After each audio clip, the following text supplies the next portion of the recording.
tutandikire wetwakoma. In case it's your very first time on this Facebook page, on this YouTube channel, when you're watching, we are always here every Friday at 5 p.m. At 5 p.m. East African time, so tutandika okubajjukiza Sheraton Hotel, the place to be. There is always something for everyone at the Sheraton Hotel. Genda nga bw'oli ushawaringe oba shawaringe, anything you want to shower, please shower it at that 5-star hotel. Nabagamba nze ndi 5-star. 5-star baby, 5-star love, 5-star bed, 5-star. Mwe muddaddawo ne mwerunya nabagamba mujja kukola ssente zammwe mutuuke okufa abalala baziya batazikula. Ate bazinyumirwe nga gutoliiwo. So enjoy your life now. Okay? Happiness is now. No matter wherever you are, no matter how many problems you have, life is given once. This minute right now will never come back in your life. Tewali lunaku lwogenda keera ogumyewo eddakiika eno eyegenzi. Mu history ya Deborah teribeerayo. So enjoy yourself. Now, positive emotions, the beauty therapy, the spa, the wellness center, ebagamba, it's about the feeling on the inside. Enewulirayo munda y'omulimu gwawe. Spa, massage, facial treatments, anti-aging treatments, and wrinkle. Omukyala yenna ng'owulira toyagala kukaddiwa, ng'oyagala kubeera nganze ku myaka 60, mujja kulaba kasita mukyali balamu. This is the same face in the next 60 years. Wrinkle tulimuzirwanyisa kati tulinda ku kaseera kali akasembayo. So anything which makes you look beautiful young, it's positive emotions. Bali ku Garden City Mall, 2nd floor, bakulabirira nga bw'ose. So anything that concerns with your emotional wellness, they are the experts in the country. They have organic skin treatments. Ebikwatagana n'enkolagana y'omubiri gwonna gwonna endabika y'omukyala, ya positive emotions, tewali abasinga mu limongo. Nze nabagamba kutunuulira wakana, nsooka otuuliriza ogambe waayo. Kansala alina emyaka emeka, nababuuza gyali, nina emyaka emeka, mwe nimwogera ebifuwa no. Ekyo kyama kyange. Ate olwabayo bwaffe bw'otegera awezezza nkaaga musaba, nga tezimufaanana. So positive emotions, gwe mulimu gwabwe, to make you look young all the time. Yes. Turkish sport corner. Nabagamba nja bassa fashion. Turkish sport corner emwambaze nga bondaba. Engoye ziba Turkey, amasawa Turkey, perfumes Turkey, beddings Turkey, buli kimu Turkey. So Turkey twagireetera wano mu Kampala. You don't need to take a plane to go there. Everything is just here for you. Engatto, ensawo z'abakyala, bwe kyoyagala kyonna ekya quality. At Turkish sport corner we say where quality costs less. Nti essaawa nga zigenda emyaka nga gitambula, wamma ky'ogula otegera nti nga tekikaddiwa. Essente zo zigwayo omuntu zewagula n'osigaza product yo emyaka negitambula. Engoye tezivaamu bwozi muziraba. Tetwambala mikumba mu Turkey. Turkey from the factory to the body. Tebiyita muntu mulala. We first owner. That's what we believe in. At Turkish sport corner. Oba otwagala all the time, you can visit the Instagram page. Buli lwennyambala wandagamba ojja tusanga wali scrolling out. Waliwo obunsigako hips kati n'akabina. Naye nange ngezaako tebankubirayo. So that is what we do. Duvets nabagamba ezo zibeera mu njagala nnyo okwebaka. Nga nakwebasiza mbuliri bwangu oyiga obutazuuka Deborah. Weebaka n'okulaba oli teri akuyase mugamba ogamba bannanga nakola ennaku bbiri afuta. This is what they call resting and sleep. So I rest and I sleep. Those are the ways I sell. So tutukira ku nsonga. Previously, twafunamu network issues. Nalimba introducing omulamu omupya. Naye ate before that, twayogera about one-way relationships. That was concluding that atasobola kulaba one way. Ekyo ki relationship tebayita one way. Nga kigenda mu kkubo limu tekizza mabega. Twazisoosootola for over 1 month or 3 weeks. Twayogera one-way relationships. Season 1, Season 2, and Season 3. Era season 3 twamaiza tugamba nti oba owulira nga weebuuza should I stay, should I leave, that very sensitive question, nabagamba kozesa formula ebi nabawa: satisfaction, investment, alternatives. Bw'olaba nga satisfaction weeri teriiwo, yekana wa eri waggulu eri wansi. Bw'olaba nga investment eri waggulu eri wansi. Bw'olaba nga alternatives zonna nnyingi oba tewali, kyekidetermininga decision y'ekintu kyonna in life. By the way, not only relationships, even work, even choice, even decisions. Bw'oba ogenda kusalawo, tunuulira ebigambo ebisalawo bibiri. Psychologically, am I satisfied? What am I investing in Fiwaji? And then are there alternatives? So whatever alternatives in need, what are we going to do? Which are you chitonyirira uli awokaba amazike. Which are chipuka chitonyirira uli awokabiro. So use that formula. It's a secret to quick decision making in life and in love. So twabitunoya in detail.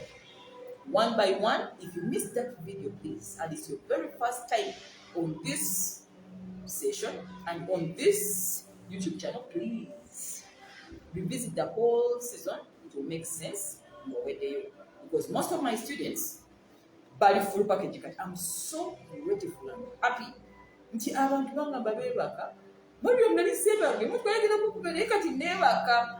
really very excited that people make sense of emotions, and especially us in Africa, which we never took as important. That we call emotions in one way. That's the point. Okay? So if you missed, please revisit our YouTube channel, Mariam Nabuja, the Ladies Guide. Revisit the Facebook page, Mariam Nabuja, the Ladies Guide. Yes, we watch all those 3 seasons. Your life will never be the same. Decision making is going to become like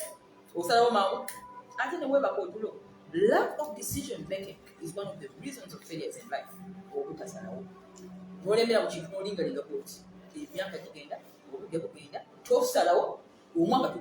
Today is 1st October.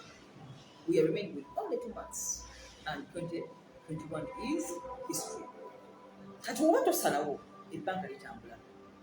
Time is moving every day, and nobody will remember this.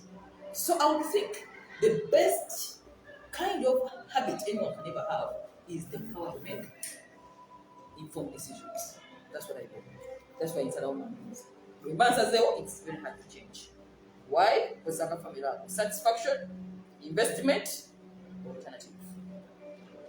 So to have to know the work and my wonderful students, this full time, I don't take it for granted. Investing your time, investing these little hours to enlighten yourselves. Mwezunguse. Oyingira nga tugenze with nga autopilot bakubireyo chesi bakube wili bazikube king bazikube obengo gambe love mbi. You don't know how to play them. So these are things I give you here to make sure that you get involved in this game using the head and the heart, and then you balance up. But wakati yao oyingira toyingira then you know oyingira dada then you wanga apayo. That is what love is all about. It's a very wonderful emotion, very beautiful emotion, but it has loss. So once again, Mariam Nabuja, I am your emotional wellness guide, a psychologist, an author, a life coach, a relationship coach, very passionate about women affairs pertaining love matters. Awo ebittabula tabiri abakyala okaba muswanje webase nobanga agenda okwiddalo noddayo wansi no ebitaliko yasoma ataasoma ebyo byenjogerako ebitamanyi sente ebitamanyi byewasoma ebitamanyi how you look like and where you come from. Love is an equalizer. So today we are going to look at harmony. Last week twalinga abakola introduction then we're going off. So I'm going to take you through brief on the introduction of harmony. Ekigambo harmony, like what we said in Uganda, because Uganda has a lot of definitions for one word. Ebikwatagana, enkolagana, ebikwatagana, ekiyingira mu kinne kikwakyo nga kifiitinga nange ekigambo wamma nakinoonyesa mu Luganda harmony ebintu nga bitambulira wamu. Oba wali osinyeeko n'omuntu oluyimba nga akoona engatto finally nga tebijja ngulaba tekikwatagana tokiwulira kyebayita harmony. Harmony is more of a spiritual word nayo kiringa laavu.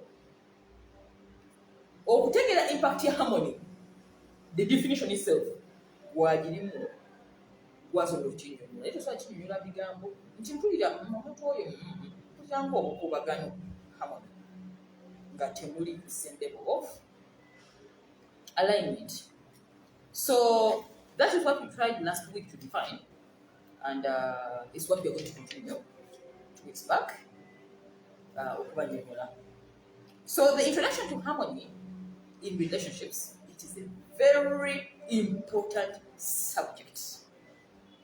Small as the word looks, it is the cornerstone of happiness in any relationship, any marriage, any friendship, any business association, any business ngolagana. If we are not harmonious, the host and the student, that harmony, network evago, that is already disharmony. Kitegeeza tewali kweziganya, tojja kuntegeera, sigenda kutegeera, and then you shall have to fall off. The reasons why many people separate in love relationships, not because they are not beautiful enough, not because they are not rich enough, not because they are not handsome enough, there is lack of harmony. It's not about the beauty. It's not about the intelligence and the wealth. It's about that harmonious interaction. So when it comes to choice of mate, who to marry, who to relate with, who to date on permanent, we look for harmony. Harmony.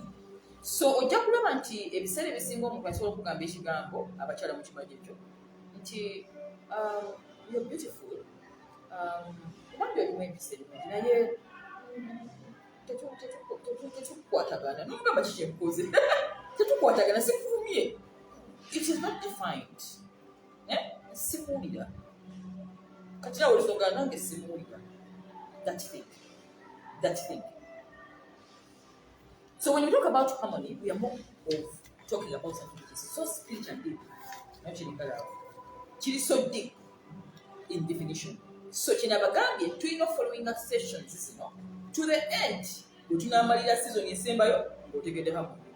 Mujja kulekerawo okutwala ebintu ebiringa gold nga bitemagana naye nga bwekirikulako tuli harmony. You will start making decisions not based on how shiny stuff is, not how people look in glittering wealth and what, but on the level of harmony you feel for those people, and that is where the point is. Bwe tuba tulilatinga n'abantu nga tubakyuzinga okuba Watsapp, oba okubafumbirwa, oba okubaagala, oba okukolagana nabo mu business, partnership, tunoonya nkolagana. Teri shine, temasamasa, tekubaganya, naye owulira nga muli wamu.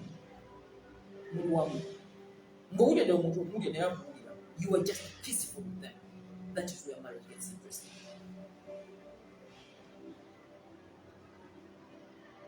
Kakati bino ebinyirira ebyogenda kuvaayo eyo gambe nedda kale kinyirira naye kananye kolagana amulira.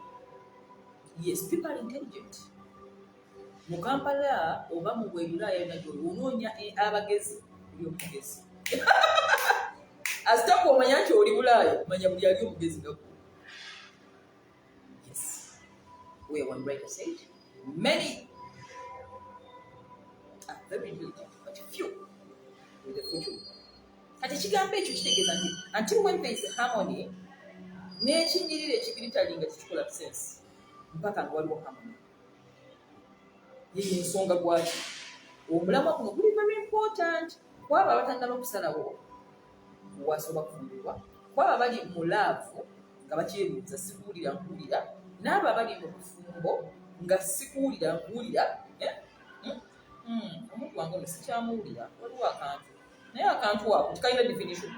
That is where harmony. And how we create it. It is created. It is created.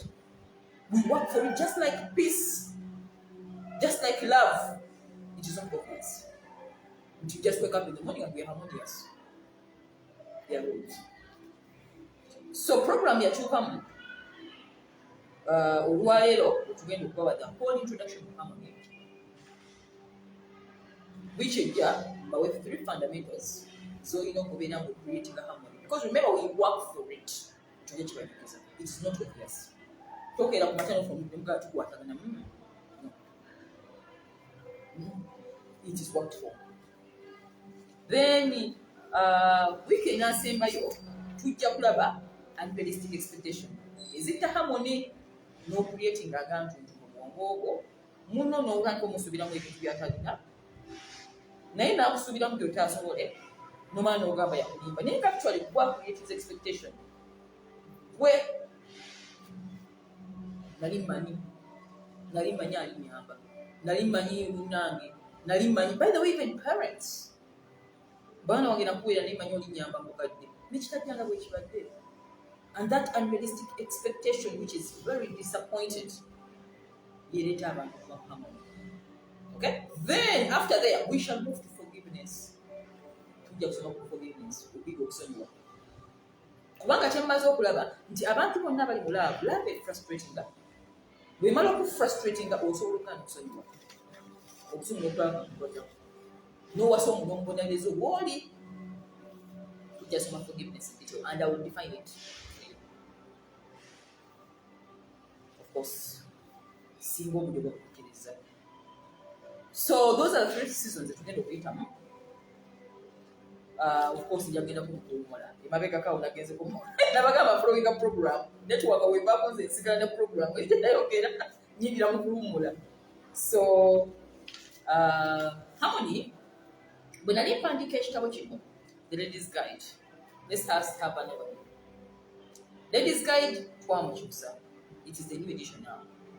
Era bakasome kafaanagana mu ng'akakadde twakyusizaamu obuntu to make it current, to make it relevant to this new age.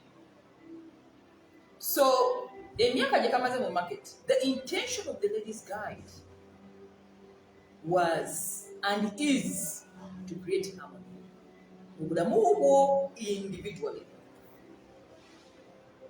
Kitegeeza nti omuntu wava mu bulimba nga teyeerimba talimba universe ekukola bweti ekuteeka mu kapiira bweti ogoba akavuyo, kitegeeza n'akavuyo wekajja okasensinga. So harmony began with this book. Abatakasoma, The Ladies Guide to Fulfilling Relationships and True Happiness was one of the gems I gave my time. Ndaba abantu bali mukavuyo beerimba nebigwanga beerimbye. So when you read this book, kajja kuteekamu harmony. Tunawula kugenda mu mateeka kagenda kuteekamu harmony kubanga buli akasoma n'akamaliriza okuba akavuyo n'ogamba bino bikibyenderu nokkiriza. So I'll just read through kati sindaba kugenda ku mateeka gennyini aga harmony. Know your role in a relationship. Nabagamba entandikwa y'akavuyo otategeera muwani. Olina kutwala ku mulimu n'ojjanga secretary ogenda okulaba gye biggwera nga kuba ku engatto gye biggwera gwagenda ewaka okusiimula ennyumba roles ne zikyuka. The moment there is lack of definition on your role in a relationship, which nobody will ever tell you, yeggwe yeebuuza n'abiddamu, who am I in this thing? Buli w'otamanya definition yo in a relationship ojja kumala oli everybody in one. Lack of harmony begins. So we say, are you girlfriend being treated like a wife? Are you a courtesan being treated like a prostitute? Abambi bamanyi positions zaabwe era wabajja bayakulabye dda n'akulako wakuteeka n'agamba oti nja muwa ssente nga prostitute n'akuteekaawo kati gwe alina okubuukayo oupgrading oba weigrading. It is your work, not them. So understanding your role in a relationship, if you Don't even read the whole book. The first 25 pages here you answer. If you understand your role in any relationship and your rewards, and you keep your mind on that, no, and you see, we are. These are things that honey but I'm not your wife. Those things we took up. The wife is the one who is important. It will kill the disharmony. Confusion. Let's invest together. We are friends. We're just dating. Let's invest in this business as who? But it is world. When you get into emotional entanglements of love, or would the walk in the man remember you are an individual who is emotionally charged as a woman. That was the beginning of my life. To make such decisions. Who am I and what am I getting into? It takes decision and loss for Kiriza, but you will save your future from emotional entanglements that are necessary. Omalizenga kubanja bitayina kubanja ofusi tutayina kufuuka omalizenga kweyonga mukafuyo. So when you get about harmony tujja kulaba maaso begins with self nze tonsanga mukafuyo. At least I've tried. I really try not to be in kafuyo. I am so careful. So we looked at that. Know your role in a relationship. It's the beginning of all the emotional entanglements. Disputes, emotional loss. I came as one and I'm becoming who. Watch things when they're changing. Ogabe stop there. And it's getting very emotional. Life begins as casual and it ends in a casualty. So because we are just girlfriends, okay? Yes. If you need any upgrading, there's something. We should be watching it. Don't put in the queen, the king, but you could be. Kubanga boina emotional and control. We know where I'm going. No matter what, let's learn to play the game. So, this book gave you a lot of pointers. It's one of the best of the best. Whoever read this have made marriages. You make a decision. Shiny stuff in content. Okay? So, lack of harmony begins with you. Before you put it to another individual, oli kwosanga chomulaga okutambula ojja n'akabuyo da better. Ojjanga kwenye disharmony da better. Obera mukabuyo. So, ladies guide to emotional, to fulfilling relationships and true happiness. Why being too nice can never take a committed relationship? Why being too nice? Nice girls.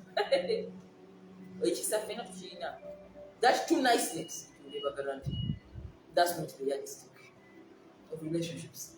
Time immemorial.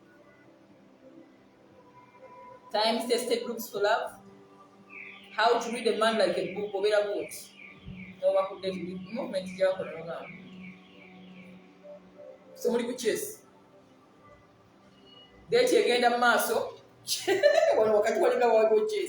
No come back. Everybody is getting their piece.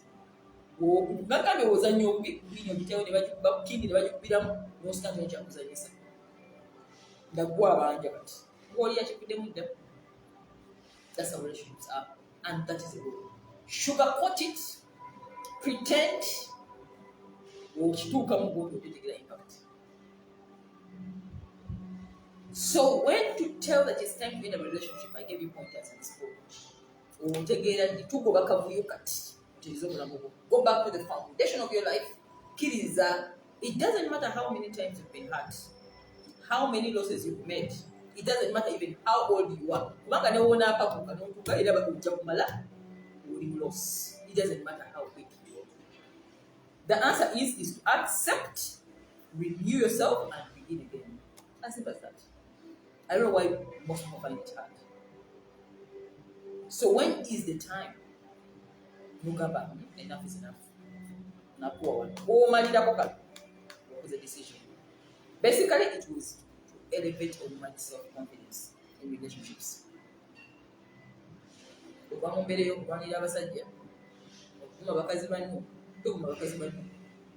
Okulaba abakyala n'ogamba kati ansiga hipu ebire bwagibwamu olaba content and you concentrate on your strong areas. That is what Ladies Guide to Fulfill Relationship is all about. By the end of it, you are in harmony. That harmony with yourself etandika okuspreading up other relationships in your life. Kubanga buli ajja gy'oli takusanga mu kavuyo. Buli alina akavuyo yeegoba yekka. We don't even need to discuss. Alaba nga tajja kufiitinga container. Ng'agamba awo tujja musobola njagala baakavuyo. You get the real context. You get the real people who need you. We are over 7-point-something billion, over 9 whatever. There is one person who will understand you. And you have to believe that. Okay? You don't settle for less because you are desperate. Look at the billions of people and look for that person who will understand you. There is someone. It only happens when you begin with harmony in yourself. So the book gives you harmony with self. That is the intention of this book, and it has achieved it. Meaning, after reading it, go choosing a jolly way. Abako abasajja ogwa amanchudu. Abagala okufumbu bajja kujja. Ayagala ogamba nti akula najja kisangamu. It was a full content for every kind of lady in every walk of life. Abagala katabo kano bookshops obudde sinna bufuna bannange sinna katwala mu stock naye tujja katwalayo very soon. Abakagala they can be delivered in Uganda. Uganda bookshop obudde era bukyambuze mazima. Book Point, Masaka, Mbarara, Mbale Rila, they have all these books. Ladies Guide. Agents out of Uganda, UK, Twinana here. If you're in the UK, there is someone who has these books. They are already there. US, we have Julie Busurwa Abudina. The woman in those areas, they can post it to you. Why I work with individuals is that it's easy for me to manage. They flow the book than bookshops. Bookshops I easily forget. But with individuals, we talk all the time. So go over about Mamanga Gabway. The one year I go for agent. Please inbox me. I need just one person. Okay? That is the one person who is buying Yamba. Because going to say okay? The books are so relevant that if you're in Ladies Guide as a community, you can't understand my mindset. Why you are here? Toli Muhammad. You are grafting. Ekigambo grafting kwe kubeera n'omucungwa, omuti gwa mucungwa waggulu n'osimba k'ennyanja. Ekitasoboka. Ennyanja ziri wansi waggulu waliyo miyembe. Bwenu. That's the book. Take a foundation where all this came from. Understand the mindset of your counselor. Then we shall begin harmony. Harmony nabagamba okwatagana. That's when you will get value from all my sessions. Sessions I was so grateful. There's a lady who wrote to me yesterday. She left Uganda, I think. She's in Dubai now. Dubai, one of those Emirates countries. Mariam, I can't believe I'm making money. I was so happy, I'm very excited. She read the volumes, she followed my word, she's now full package. You cannot understand something when you're grafting it. And that is the cause of loss and harmony in relationships. Foundation. Foundation. It doesn't work. That's not how life is. Everything must flow in a harmony, but there is harmony. If you want a business dealing with me and you want us to become business associates, where is the harmony? Totally ascended. Totally expected.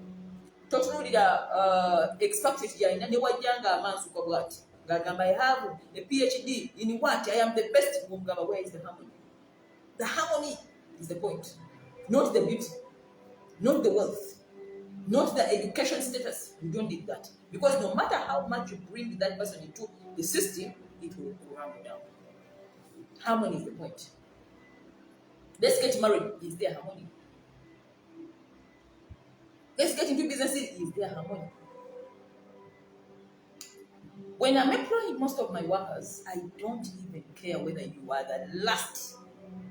Go sweeping the ones. We must be harmony. Never worry, clean your tear. Go put it in. Nenda about this harmony. Wait a minute.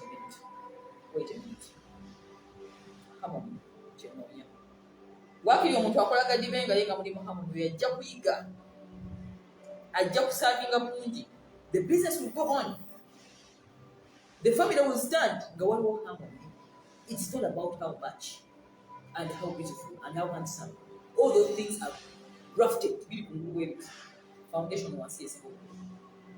If you really value your time and you value results, so the only harmony. Saga Nigeria. About the chini asoka kula point no harmony. Jangungo yocha one. I'm so intelligent. I wanna go at that. I have many books. Wait. Are you in harmony with me? Where is the meeting? In that peace in your life. When your peace will not wait, you can achieve anything in life. Even when you're poor as a home, you will become rich if there is harmony. Even when you're not educated, you will have baked. Harmony, you will get every information. It is the beginning of peace, achievements, love, joy, valuable friendships, valuable employees and employers. It begins with harmony. So it's not only in love, but one no child, boyfriend, girlfriend. It applies everywhere. So look for harmony in everything. Whatever harmony you do, going in no change. Shining about I can't talk about Japanese. Banga de Luka Maslanga.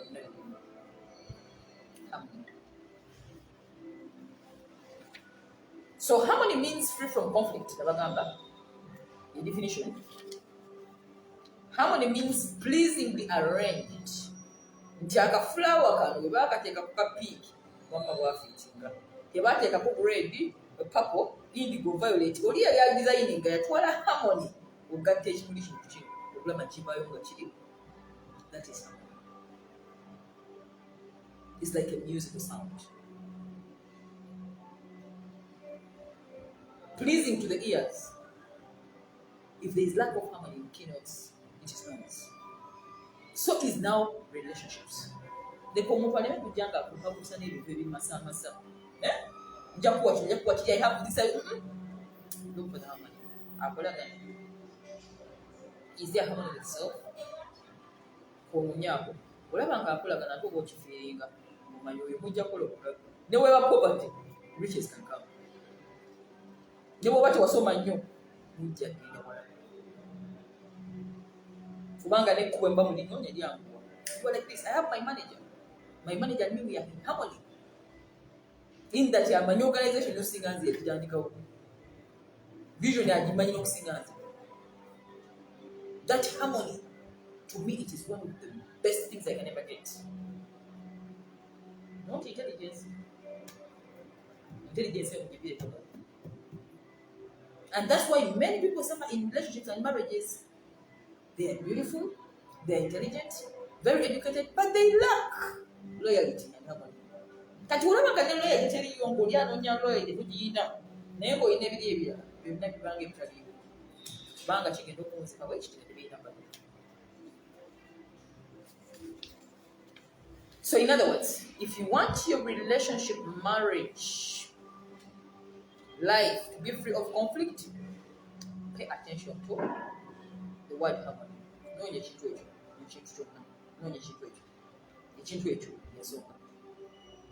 If the team lacks harmony, nothing can be achieved. Realize things imperative to the present day age. If I tell you this book has been in the market for 8 years, you get the myaka number they creating things. Editors, abamu nga tebali mu harmony na kiri wabongo baba ku team. To get someone who understands the vision in a harmony, we need a song. You can never get it down, which is okay. So is a relationship. So it doesn't matter whether you get 10 people to marry one. You're looking for harmony. Tell you to examine your English language. Network is someone you need to be. So when we talk about harmony, understand, to love somebody, to love someone, or to grow to love them, okubeera n'omuntu omwagalwawo n'ogamba bulungi ekwagala yaboba Sam oba Dan, anybody, you commit a spiritual relationship with them. I don't know why we take out love in the spirit. Nemukyeba mu physical way. The moment ogamba omuntu nti nkwagala ne mubeera mu mukwano ogwo, you've started a spiritual journey. It doesn't matter whether you're friends, business associates, workmates, mutandise olugendo lwa emyoyo. Mind, spirit, body and soul. So if I'm relating with Deborah, I'm relating on the level of mind, body and soul. But the spirit is the most powerful when it comes to relating. That's why when we spiritually, it is very hard when you see someone walk away.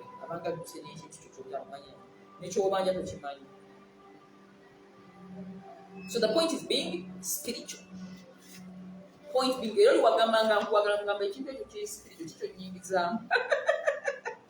love together just to somebody, Evanga interview. Okay, you really love me? This is a spiritual journey we are getting into. Are you ready? Yes, I'm ready. Let's get on the road. Spiritual journey. So when you commit to a spiritual relationship, please not. A spiritual journey with another human being, man, woman. You begin to see that what is necessary for the health of this partnership between the two of us, man and woman, is the same with our spiritual growth. Kitegeeza nti bw'obeera n'omuntu bw'olina engeri gy'okula beesimba oli naye engula yo tewali relationship gy'obeeramu oba nkolagana oba marriage etakulekanga okuze either okula bubi olw'ebizibu oba okula bubi tolina kumproving. If I am in a relationship and I came when I was a girl, I wasn't a writer, and then someone sees your gifts, Nagamba, you have a very wide view, you can be a very good author and a speaker. They have grown you. You can become a good farmer.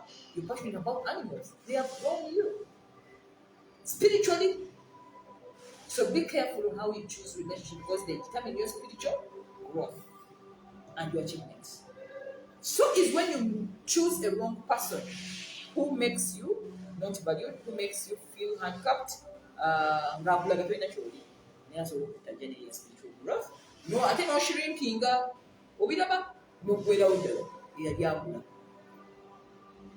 So we hold the missing pieces for each other.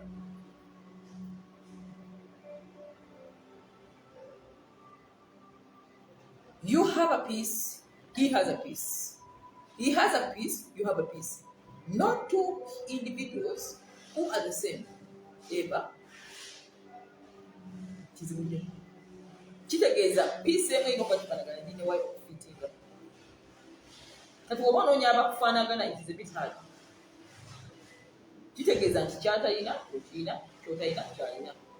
That is the proof of the relationship. Kirekawo kapaati kali nti omanyi kyetaagako munne. There is a need. Ky'olaba nti oli mpamanyi. So that is what they call spiritual growth in a relationship. That when you fall in love and get married, or you fall in love with somebody, there is a spiritual journey to Tambula.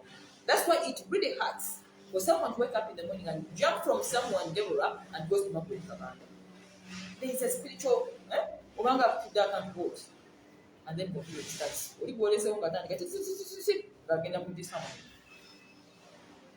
That is what harmony in relationship is all about. So when you're looking for that missing piece, it begins with looking for that harmony there. In what agani, Ogambo, control and take it. Oh, now you take it. You don't have to differences between but days. What work and work. I can work. It will that harmony. So healthy relationships are made up of two responsible individuals who understand each other and apply the law of harmony. So kitegeeza nti harmony mugikolerera era ogeza kula nti tetabanguka ne meeting mino zitulamu n'ogamba wayi nga mpulya sikyakuwulira okakasi osanga then that's how it is. Even families, even businesses, harmony is a point. You should watch it go, you should watch it end, you should watch it when ngesebyengera kagenda kati mpaka kabula nfuga dry teriimu buli mwana ali kubibye. So because two emotionally healthy people come together, two healthy, ekigambo health kitegeeza nti spiritually buli omu akwatagana ne munne. That's where the growth of harmony itandikira. The law of harmony says nti abantu babiri mulina okuba muli healthy. So omu ngaali healthy mulanga mulwadde mulaavu negata bwe muti. It causes that music abata kyabayo bulungi. Ozire nga toli obwomukona bigere bulungi tewali nkolagana olyanga ebikopo byatika. This lack of harmony. So harmony only exists when two healthy, mature individuals come together. Kabuli mwana tegedde ekintu ekyo ekyama ne bakikolerera bukolebezi. The point being two healthy individuals. So ekigambo harmony kiri so deep. I want us to look at it, my dear students, as a spiritual journey. Enkolagana eyo ey'omuntu okukwatagana mu kintu kyamubaira okulaba. Buli omu kyanoonya. Noonya antegeera. Omwami omu yawandika agamba even gangsters need committed supporters. Bweba nti ne gangster olaba ng'omuyaayi naye yagamba ddala mulimu. Bw'alaba nga toliimu ng'obuzaabuza agamba nedde nekulupu nga tugijjamu. Everybody is looking for that harmony. Whether akola kintu kibi or not, even drunkards, they're looking for their fellow harmony. Gumanya nyo naye nga bubya yo mutegeera bulungi kali kujogambya ati abo banyu bamwengera nga ffe twekitegeera. You know, everybody is looking for that harmony. It's the point. So in relationships, when we're in harmony with ourselves and others, it is the beginning of all short blessings. Asitamumala okukwatagana n'abagamba etto terekera otunulya papers omuntu yasoma empapula gazeti. Nina zi PhD. I've had a chance to study. Nfunye omukisa okuba nti Mungu yampa amagezi n'ampa okusoma. Yampa ebintu ebisinga obuzibu abantu bwe banoonya ate n'abibeera freely, and it is nothing. Naye I conclude nga nze agamba nti no matter how intelligent somebody is, no matter how beautiful you are, no matter how handsome and rich, naye nga alimu akantu ako tomuwulira kyenkanakana takirina. It is equivalent to that of that human habit, which means let's look for harmony. Let's concentrate on harmony. Let's concentrate on looking for harmony in relationships. Zonna zobeeramu enkolagana ey'omwoyo eyo obonoonya n'owuliriza bw'oti obonoonya. So all this harmony begins with love. Because where there is true love, love teriimu kulimba. Nabagamba nabo bakavuyo wano bankwagala nkulimba. How to know that a man is using you? Someone. How to know that somebody is using you? Someone. Otegeera ng'ogamba why? Kyeso nkubye, it is okay. ekishuka aye nabagamba temunyiiga tonyiiga ebyalaba olina kwesekerera nogamba bankubye ekyesi wini eweddemu tonyiiga temutuusa kuba nammwe bulabe nja kumulaba ebyalaba sokubeera that's not how love flows eri emotion bagiteekawo teriko omugezi teriko omusiru teriko yasoma teriko yatasoma teriko omunnakyalo teriko omunnakibuga it just happens and you mess up nansubuka jena you use me I use you sisemba nakyo ojja fiira mu firimu wala wange. So the intention of the ladies guidebook nabagambye was to create harmonious relationships. Awo buli wala bikigambo ladies guide gomanya noonya harmony noonya abantu kulaba nti bava mu kabuyo, because when you're out of kabuyo you can make a lot of money, you can become rich, you can do anything you want in life, you know. Omukyala yansemsana ngamba Mariam, I can't believe I'm making money. Nabira mu relationship ng'ampa obwavu. Nakkiriza nagamba bankubiddeyo nzikiriza kangende nkole. That belief is the beginning of life. So we have deeply analyzed the use of that harmony. This was the introduction we missed last time. Njagala okubayitiramu networker ne basalawo. Era bw'otunuulira harmony n'okitegera ekigambo ekyo ngenda balagana gye kiva. Bw'okola ebintu ebyo ebisatu nga buli w'obeera obikola mu relationship n'abagambye bwe banjogera ku love soogera ku musajja n'omukazi alone. No. I talk about business associates, workmates, social relationships, groups ezibulimu byonna byebimu. The same principles. Wali kana akalaba akaman woman kwongeramu ka sex kakyusizaawo eyo love n'ekyuka nebeera romantic affair naye ng'ebibifuga bifaanagana. So romantic affair, not romantic affair, same roles. Okay? Because life and love are the same thing. So okwatagana enkolagana, especially mafumbo nabagamba bafumbo wendi batandikako nga sets zammwe ez'okujja kulaba njagala nsooka entereeza abantu obungu baagala obufumbo. Deborah nansoboka jena, I want people to fall in love with that institution through the process. Nabagamba nsi graftinga sizimba muyembe waggulu w'omucungwa tebikwatagana. I bring the muchungwa kuba wansi mpaka okuleba ebibemba bya muchungwa. Era singa ogoberera series, and we have a lot of videos on YouTube. There are many, and each one of it is a masterpiece. Nabagamba butayinga butali Mariam nampulira ekyo byagala, the videos will come. So ogoberera all those videos togenda fuka muyembe oguliko omuchungwa. Epapaali eririko enniimu tebikwatagana. Harmony is what you're going to get from this YouTube channel, from this Facebook page. I am promoting that harmony. We don't care whether you have been in a mess for long. We don't care. The day you make a decision, I am tired of Kabuyo, life has just begun. The beauty of it all is that's when the universe opens the opportunities. It's waiting for you to decide. So the universe has laws of love, and one of them is that law called harmony. Erina amateeka nabagamba omuntu Katonda yabukola singa musoma ku mateeka ago ndiga bayisaamu alibera nange mateeka musanvu kwegedde muganda wange singa ogateeke olamu ojja kunyumira. Tojja kuddamu kukyawa abantu n'ekinaabatukako oba okitegedde. Toddamu kukaayana na muntu n'ekinaamutukako okitegedde. Toddamu kulwana na banazi enkomerero lyako ogimanyi. Kitegeeza okufuna emirembe mu mutima. No concentrate ku bintu ebirina value ebikwongerako.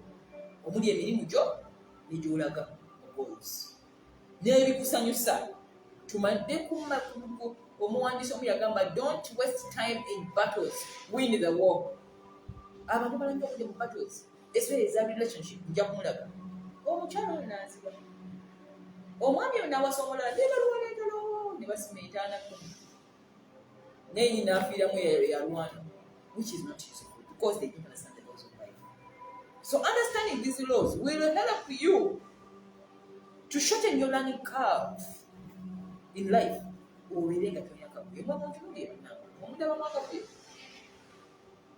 Era nze omuntu bw'ojjanga oze kulanda Mariam, I promise you one thing, you're going to have a hell of headache.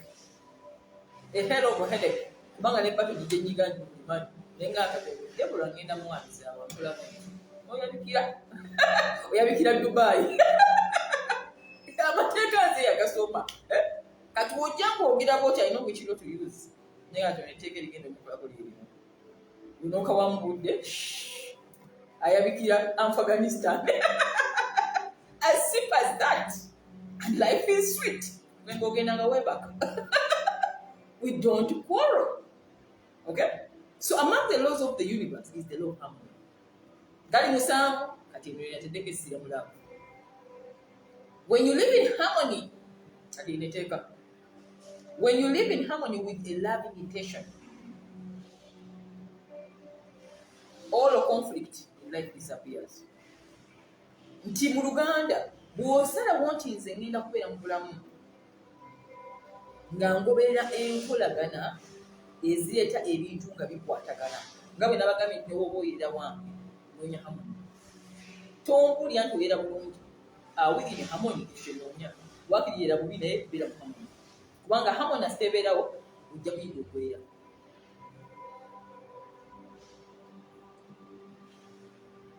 Harmony asiteebeerawo ojja ligengera ebizinesi bagikolamu. Harmony asiteebeerawo ojja kubeera n'okwagala okuyiga ekintu ewe kuba kufumba. But when there is no harmony, there is no love and there is no hope. So decisions must be made based on how you feel harmoniously and how you feel that out of harmony. Awo uli otanti akantu kano missing piece nabagambye nti omuntu gatalina harmony owulyanga n'okukubagana okuwulira. There is friction, there is conflict. Omugamba kinakola kirala. Mpeereddwa omukisa okuba nti nayingirako n'ensoma military intelligence era nja kuyita mukisa kubanga nagenda okukula okutuuka gyendi eri nga tewali business gyesobola kukola, tewali vision yesobola kuyimirirawo nga tulina military intelligence. Muloba military ejjukira abantu balowooza mungu masasi bongo abantu kyebalowooza. Yet military is all about discipline. Discipline kitegeeza nti waliwo amateeka agatambulira mu military nti singa olivoola tebaagala kumanya wani ani ovaawa oli mugezi gyenkanawa etteeka olimenya. So when I studied military intelligence, I learned one thing: they have a lot of discipline, and that's why discipline is such a important reason. Even in mere contempt mu Luganda bagamba okuvoola, okunyoma. Abantu kye balina ennyo ekyo nze sikirabanga kyakusaanga. Akatono ako nze wembiya kukinga sirinda binene akatono ako. So military yegamba nti asitankutuma n'okola by'oyagala obanga nnyomye kale ye nakirifayininga nti okusizaamu amaaso awo bagamba sookolindeko you've been summoned. Deborah, you've been summoned. What have I done? You see, you were told to do this and you did the other. There's lack of harmony. Kitegeeza batambulira amateeka okuva waggulu to the last foot soldier. Buli omu alina kwalipotingako togenda mu maaso n'obuuka ddaala nga toyise mu mitendera. That's how it is. So when it comes to business and life, it's the same thing. Why people fail in divisions? Lack of that intelligence. Wine bamuvoola takiraba.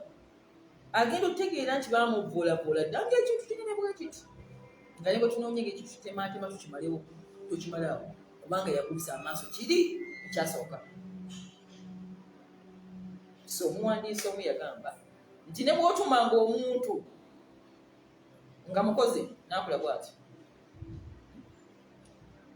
Wanti mugambe komaawo. Komaawo, what is that? tewali point, which means buli lunaku kigenda kikula nekikula tekina ekikola ntikyasula kikukula ngefuuse casualty. That's why I have been one of the best managers. Tewali mukozi ayise emikono gyange except they know it. I don't joke around with power and laws. So this harmony in life, lack of love, contempt in relationships and marriage, biva ku kintu nga kigenda kikula nekikulira ddala time netuuka nga olina kireka kikuttiremu kiruzize control, which we don't accept. Military intelligence, we don't accept that. Leadership is also leader. You're summoned. You're summoned. That's where every discipline comes from. So if you are a business owner, if you are in love, and they will confuse you. They will confuse you because there is no emotions now involved. Community emotions. It's about logic, principles. And what was said, is harmony. So when you live in harmony, you take a universe publish. Conflict disappears. It's what builds homes. It's what builds the relationships and friendship. No harmony.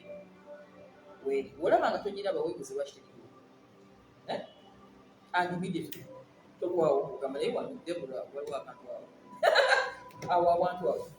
I don't take that for granted.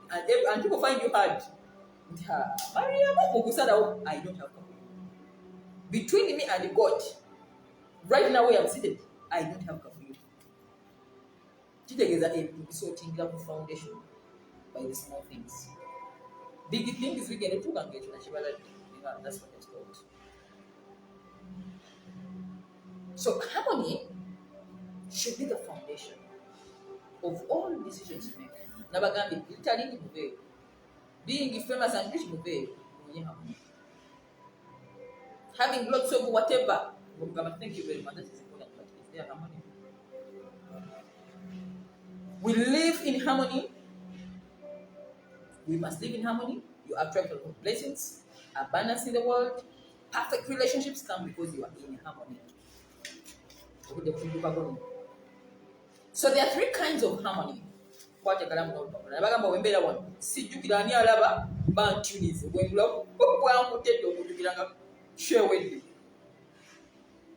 are three kinds of harmony.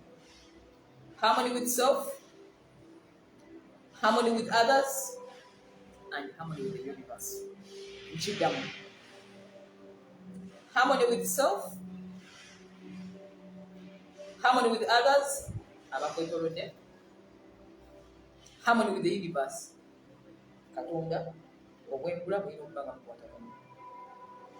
When you miss any of these, you're out of harmony.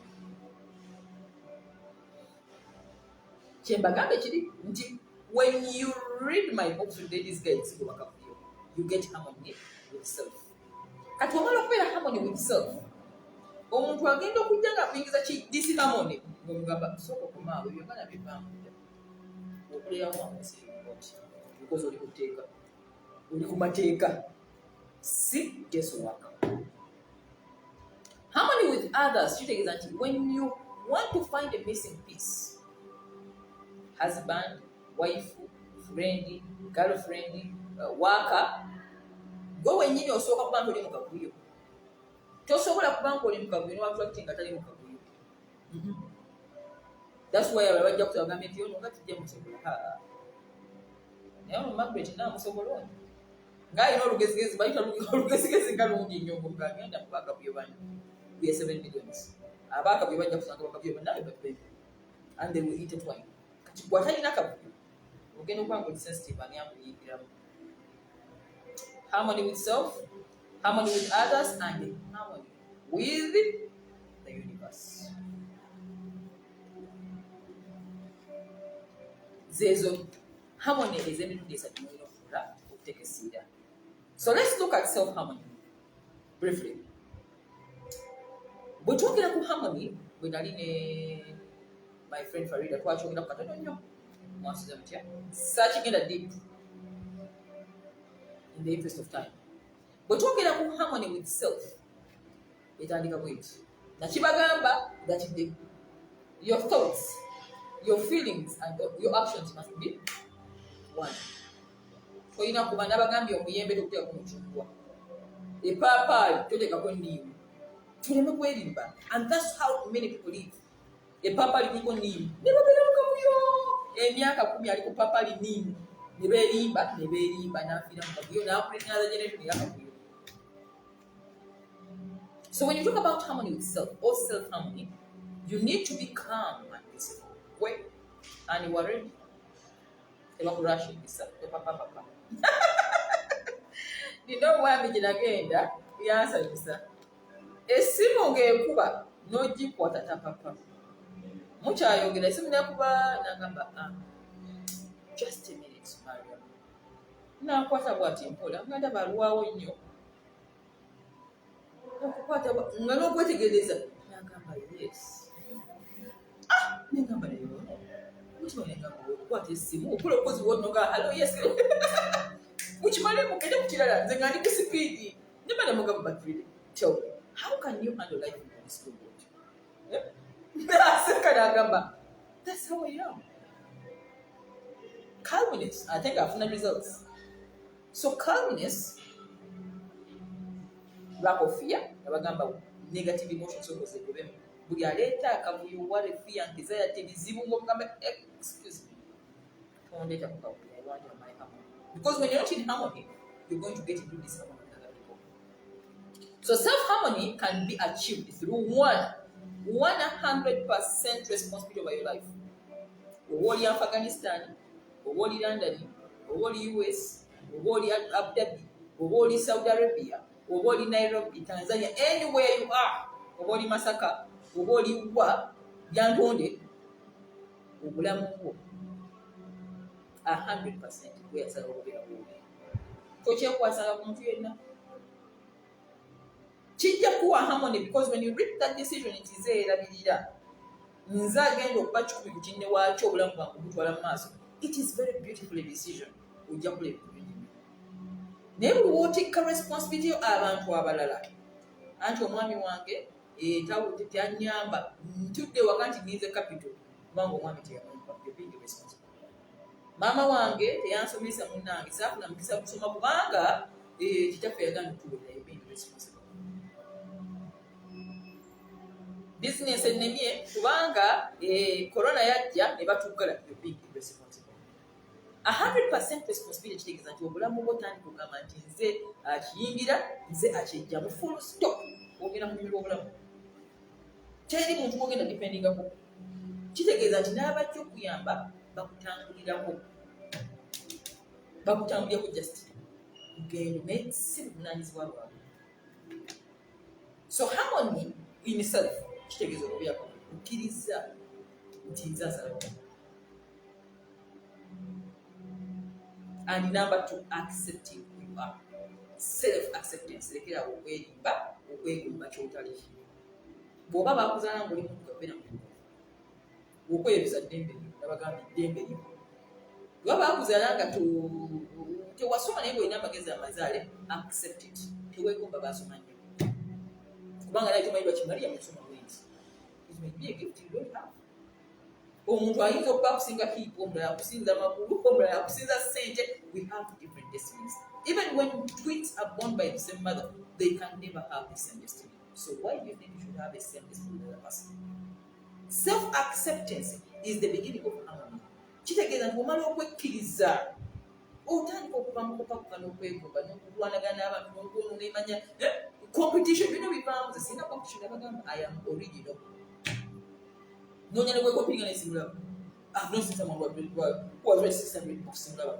I've not seen somebody who speaks like me. I've not seen someone who has the memory I have, which is like an elephant. Now it's so about white elephant. White elephant was a term I got from a friend of mine. Then I can speak white elephant. So I ended up reading about elephants as animals because I'm an elephant club. So someone was talking about elephants and their memory. So when I was reading this thing about the Neoya, oh, an elephant, you have it now. Even after 10 years, it will remember your face. When you come back, you know that this is the one.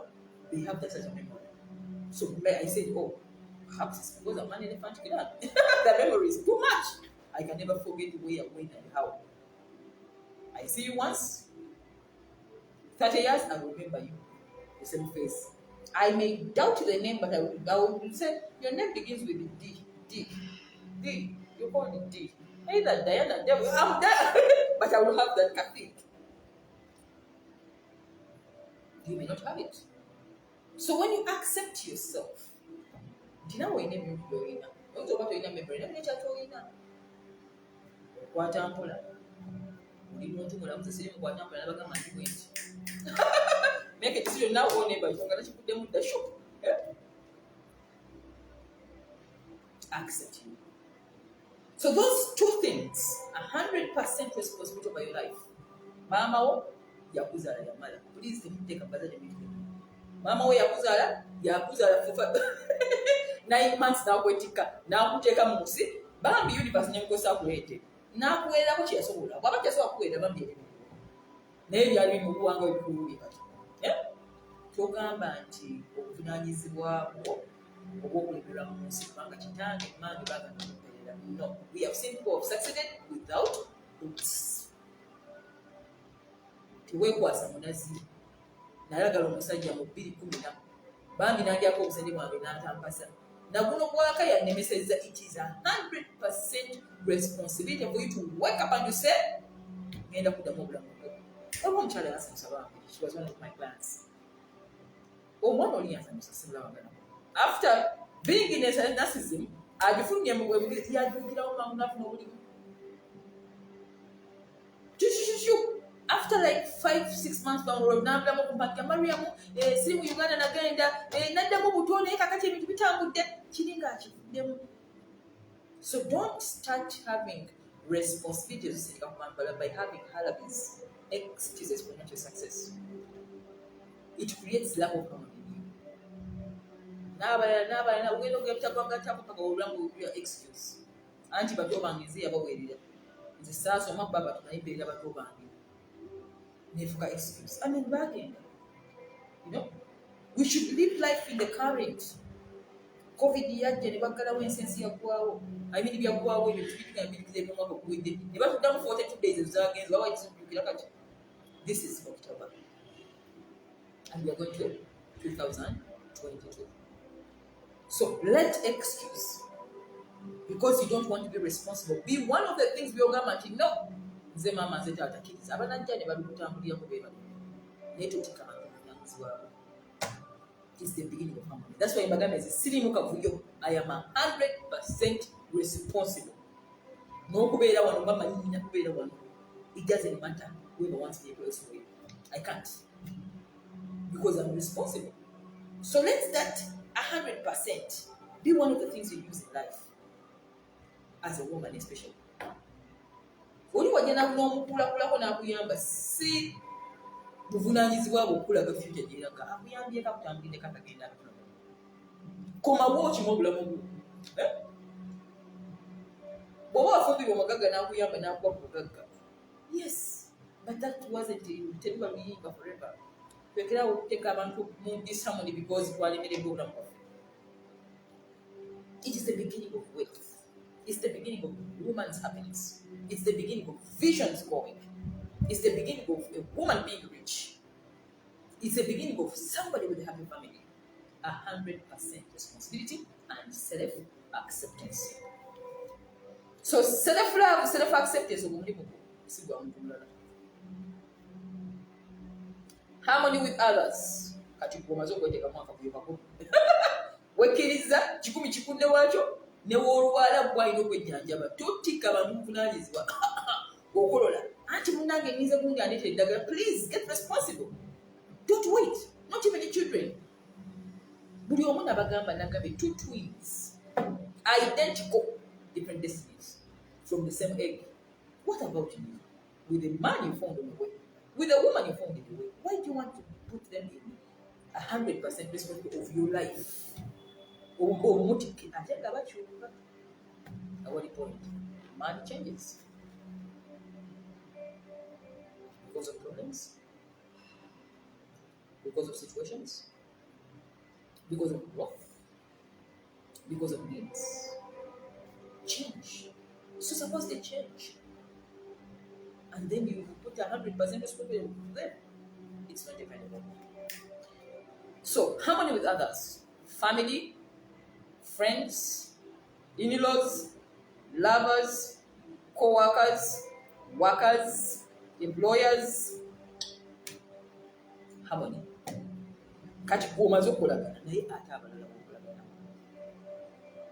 So if you want to live in harmony with others, you have to be in harmony with yourself first. So that you will never seek anybody's approval. Or to have 100% responsibility or responsible for themselves. My mother's been one of the happiest women. I cannot even remember when I've ever blamed her for any failure. Whether it is a relationship which a marriage which failed, whether it is a business, my education level and where I ended, it was my initiative.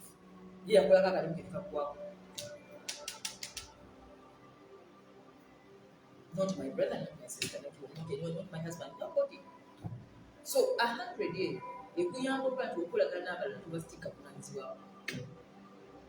even counselors, we get that problem. A client comes,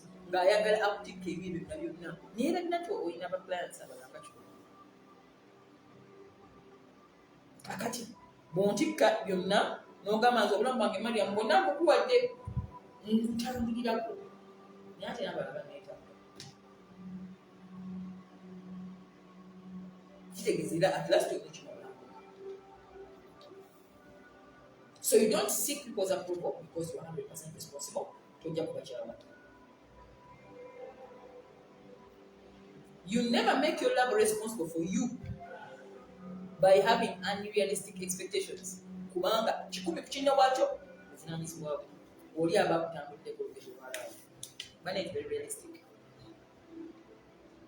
So, in other words, look at others with compassion. Understand that we are totally different. Olimetika abantu buvunaanyizibwa obulamu bwabwe. Kutegeera nti omuntu oba ogenze ekwe for love, omutegeka tazze kumalya ebibyo byonna. This reminds me of some funeral rites. Nagenda omuntu afudde, omukyala afumbiddwa omuzungu bamulaba ku kyalo nga balowooza yagenda okukola funeral rite yonna nti yemweru eyali mu funeral rite. So nga abantu beegera yiye bano omuzungu ono ye muzungu maama simanya munaku atalina kyatuwadde. So omuzungu yansesa yangamba, Mariam, I will not give them my money. In my family is my dog, is my cat, my 2 boys, my wife, maybe her mother, but extended families. Yagana. Kakati fewano. Our culture says when you marry someone, everybody, auntie, uncle, you are 100%. What is that? A great granny, that is part of her. So, differences in culture. I had to make this people understand that these are 2 different people from 2 different worlds, and they should understand. They great. Agamba, okay, why are we fight? I just respect. But even great. And it was a shocker. It really made me laugh in her heart. Never really. 2 people understanding this differently. She thinks my judge has died, you must find it. The judges are looking for the white man for the money to fund that. All of you know, right? The white man is saying, as who? This is not my father. This is I don't know that. Very funny. So accept the differences in relationships. Learn that different cultures have different stuff. And do not, at any one time, get into this harmony with another person by not understanding where they're coming from. Cultures are nzize kuziika bamuteeke siteekamu sente ebibingambo olinagamba kuba omuzungu ali wano you have the money please fund tetulina sente olinagamba so it was like a mess.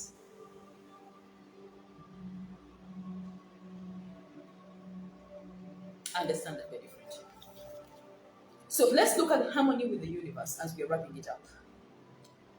Whatever you think, whatever you say, whatever you do goes out of yourself and connects to the universe.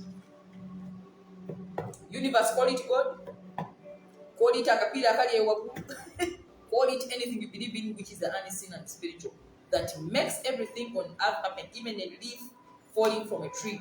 It has been ordered, and the universe has known about it. So universe is a big word.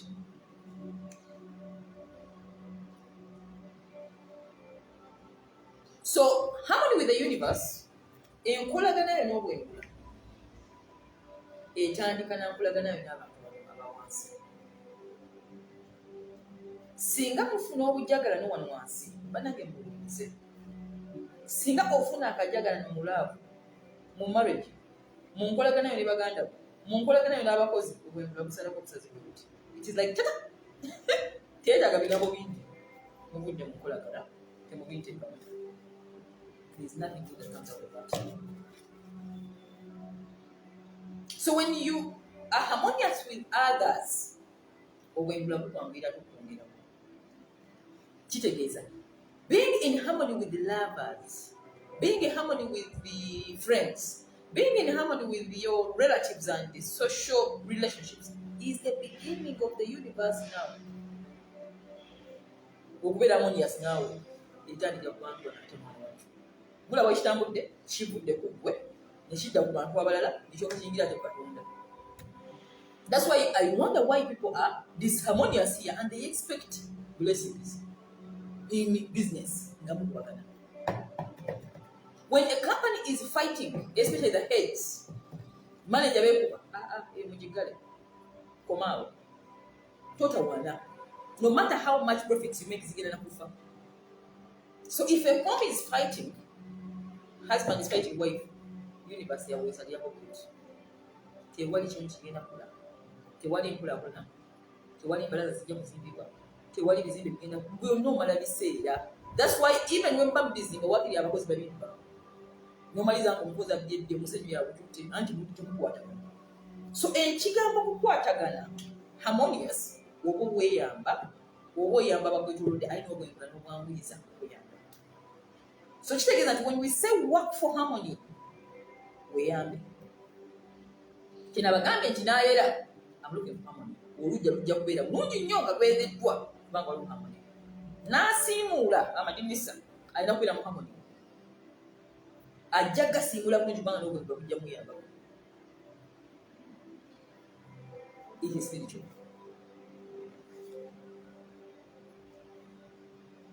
So if you're not in harmony with the universe, all relationships in your life are off. Ojja kuyombagana n'abantu. Oyombagana n'omwami. Buli kimu kigaana. N'emirimu gyesiba. N'esente ziyingira. Bizinesi fa. Buli kyokola kifa. Obaana ogamba lina ebisiramu. Nebwe sawa baganda emuna sente. Nebwe ogamba basita. Get into harmony with the universe. And you cannot have harmony with the universe when you don't have harmony with yourself and with others. Please try. So you will have a lot of conflicts with other people because of when Tobola Lagament, it is a powerful organization. Abakulembeze bali kukubagana. Ngate mu abagamba nga bali kutoka. Banana all of the meeting. Omugambe munna. Tukubagana ekyo kigenda kufa. It doesn't matter how many you are. Even if it is a team of two people who are in spirit and harmony, they can create big things. Nze an organization ndulwaniriza n'abantu batono. Nze ne manager wange n'abantu very few. But everything is ngabagamba akataboba. Nze samanya na kabe. I'm telling you the truth. From the creative director to the editor, nze samanya. Nze ndoma okuwandiika. O anya bigase people labika. Colors biche bisabiyingiramu. I made sure I'm in harmony with my editors, with my creative directors, with everything. Nga ekintu bakirimu 100% universe awo ekwagwiza. Babikola ki nzimba neebase. Nsanga result. Okay? But if there is lack of harmony, even the book will. That's why ladies guide their fiancé. The sinner I'm telling you this. Because the spirit behind the book is very harmonious. It's not about writing, it's a name. People are writing, but there's no harmony. Is there harmony? Harmony with team. If there's no harmony, please call for a meeting and put it there. Mugambe soko olindeko. Uzikucho obulibo. Oliwo agana harmony mukati kumewa. You are very excellent, but I don't need this harmony. Because the universe again I go on nature which I don't want. So harmony with the universe in all your social relationships. Shiva munkolagana you one once.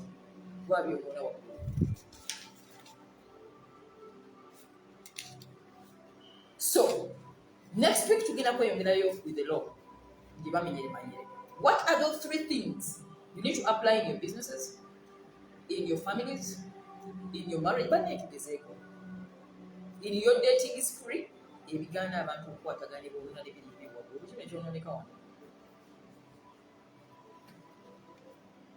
Join us next week and do this.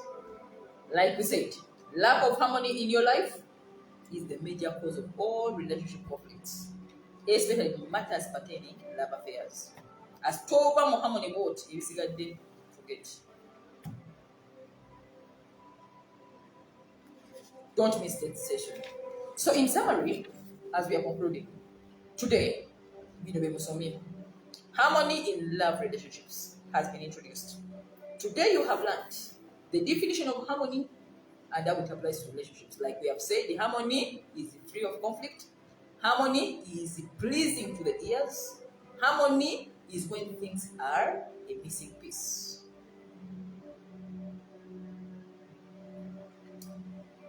You have learned how a lady's guide, the fulfilling relationship, applied to the law of harmony. How to know someone is using you. How to know when you get out. How to know that, how to book a man. Oh, yeah, Mariam, how do you cook? Now people who come to just gave you what you need. We have studied. I've given you an overview on why being too nice can never guarantee behavior. How to read a man like a book. And like we said, know your role in a relationship. It's the beginning of all emotional confusion. Tegero mulimugo, rewards izo, one, are you wife, are you courtesan, are you prostitute, are you girlfriend? Keep at that. Don't change positions. If there is a change of positions, that is another meeting. Honey, I think this thing is shifting into something I don't understand. Can we talk? Okay, let's talk. My dear, take those things serious. Men have a lot of time. Women have limited time. Only 40s. 60s. And like I said, beauty is 18 to 25. It will support you. From 25 to 35, your characters. From 35, 40, 50, it is your money. So I don't know where you are. We have learned that the beginning of harmony in life begins with understanding how to relate with other people. Make sure you are in harmony with others in your social environments. Your marriage, your husband, your wife. Don't joke with that disharmony. It is the source of poverty. It is the source of poverty. Management, lack of harmony, disharmony in management, source of poverty. Nothing ever comes good out of disharmony in those higher ranks. You have learned that reducing conflict in your life begins with relationships with self, relationships with other people. Go when you know where you are.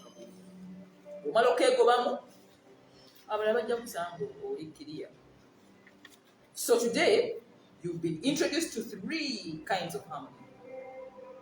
Harmony with self, harmony with others, and harmony with the universe.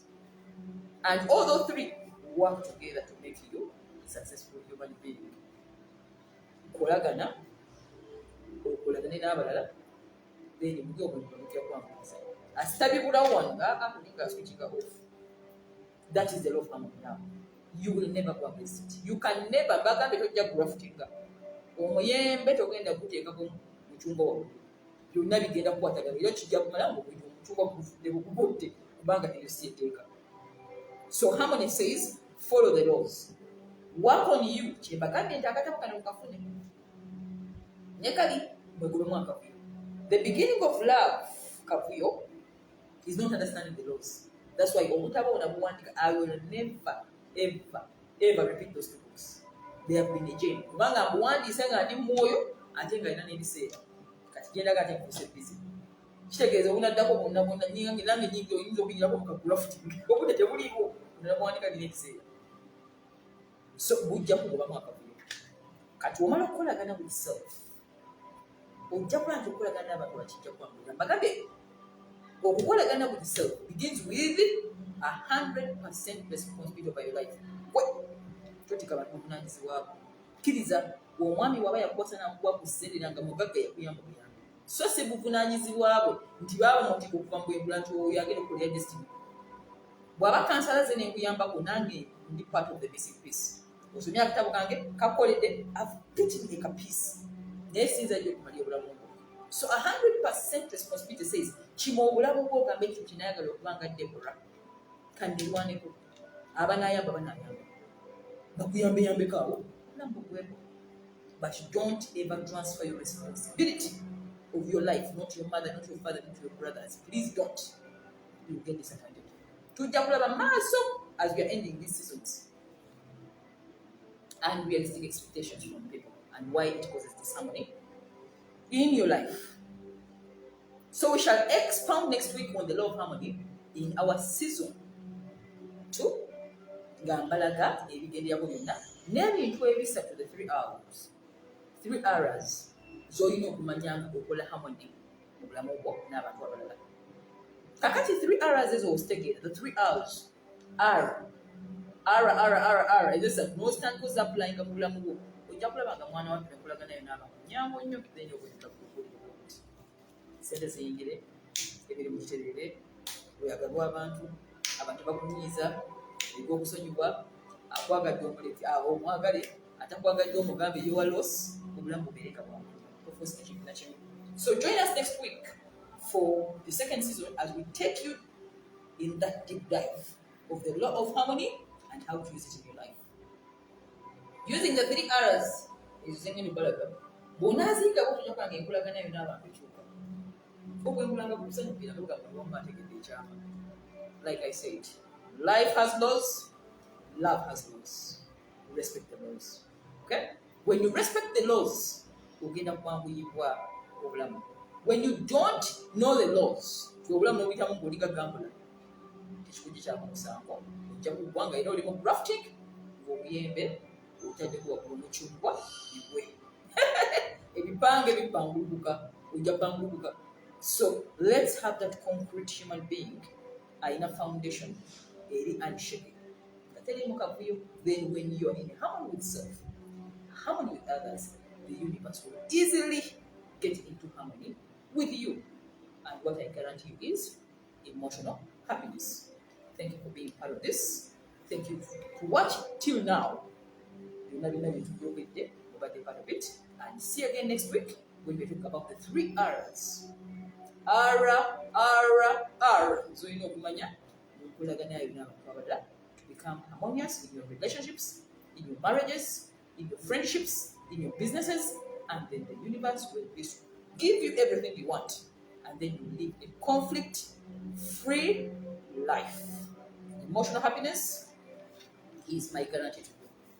Thank you so much, and see you again next week. Mariam Nabuja, I'm the Ladies Guide. If it's your very first time on this channel, please click subscribe and join this family. eno channel yammwe nabagamba siginamu nakakwate. I have already now given up with this guide. Njiwaddeyo. I created, but now I'm giving it away because it's more of, it's like a ministry to people, I can't own it.